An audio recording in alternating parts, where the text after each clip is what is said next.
एक बार महात्मा बुद्ध एक गांव में अपने शिष्यों सहित घने पेड़ियज की छांव के नीचे बैठ थे। आसपास के गांवों से बहुत से लोग अपनी मानसिक समस्याएं लेकर महात्मा बुद्ध के पास आ रहे थे। महात्मा बुद्ध उन सब की मानसिक परेशानियों का समाधान देते। सब लोग खहोशी खहोशी अपनी समस्याओं का समाधान पाकर वहां से लौट रहे थे। वहीं से कुछ दूर बैठा लोगों को बुद्ध के पास जाते देख एक दुखी भिखारी अपने भाग्य को कोसता हुआ यही सोचने लगा कि अभी कुछ देर पहले तो ये लोग दुखी मन से मुंह लटकाए उन महात्मा के पास गए थे और अब इतना खुश होकर कैसे वापस लौट रहे हैं। आखिर माजरा क्या है? जरा मैं भी जाकर देखूं कि वो महात्मा ऐसा कौन सा खजाना बांट रहा है इन लोगों को। वे इतने प्रसन्न हुए कि उनके चेहरे लाल हो गए। जब वो दुख भिखारी कुछ नजदीक गया तो उसने देखा कि ये महात्मा तो लोगों को प्रवचन देकर लोगों के दुख का निवारण कर रहे हैं। यह देखकर भिखारी के मन में भी तीव्र इच्छा हुई कि क्यों ना मैं भी इन महात्मा को अपना दुख बताऊं। मुझे भी अपने दुख का समाधान अवश्य मिलेगा। बस फिर क्या था, समाधान पाने की लालसा लिए भिखारी महात्मा बुद्ध के सामने पहुंचा और हाथ जोड़कर प्रणाम करते हुए बोला, हे महात्मा बुद्ध, मैं भी लोगों की मदद करना चाहता हूं। मुझे लोगों की मदद करने की बहुत इच्छा है, लेकिन मैं कैसे मदद कर सकता हूं? मैं बहुत गरीब हूं। मेरे पास न तो पैसे हैं और न ही कोई ऐसी चीज जिससे मैं किसी की मदद कर सकूं। मैं कोशिश करने पर भी किसी की मदद नहीं कर सकता।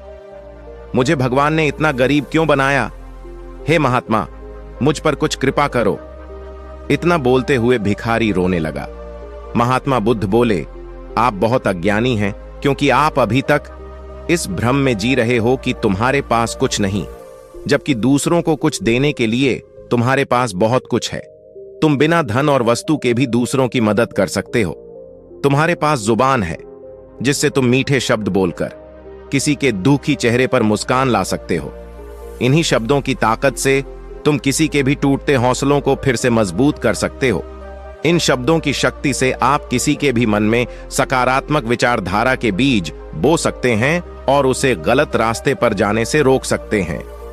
तुम्हारे दो हाथों से किसी भी कमजोर या लाचार व्यक्ति की सहायता कर सकते हो। आपके दो आंखें किसी अंधे को रास्ता दिखा सकते हैं। तुम किसी के लिए दुआ कर सकते हो। यह हो सकता है कि उनके बुरे काम फिर से हो जाएं। आप किसी के अच्छे स्वास्थ्य की कामना कर सकते हैं, लेकिन अज्ञानतावश तुम अब तक इस बात को समझ नहीं पाए और इस भ्रम में अब तक जीते रहे कि तुम्हारे पास मदद करने के लिए कुछ नहीं। किसी की मदद करने के लिए धन और वस्तु का होना अनिवार्य नहीं है। बिना धन और वस्तु के भी हम कई प्रकार से लोगों की मदद कर सकते हैं। महात्मा बुद्ध के ज्ञान से भरे ये सुंदर शब्द सुनकर भिखारी के चेहरे पर मुस्कान आ गई और वह खुशी से झूमता हुआ वहां से चला गया। इस बुद्ध मॉरल स्टोरी से हमने क्या सीखा? दोस्तों, महात्मा बुद्ध की इन बातों से बहुत कुछ सीखा गया। आजकल बहुत से लोग यह सोचकर दुखी होते हैं कि मेरे पास ये नहीं है, बल्कि जो आपके पास है उसी में संतुष्ट रहना सीखें और बिना मतलब के लोगों की मदद करें।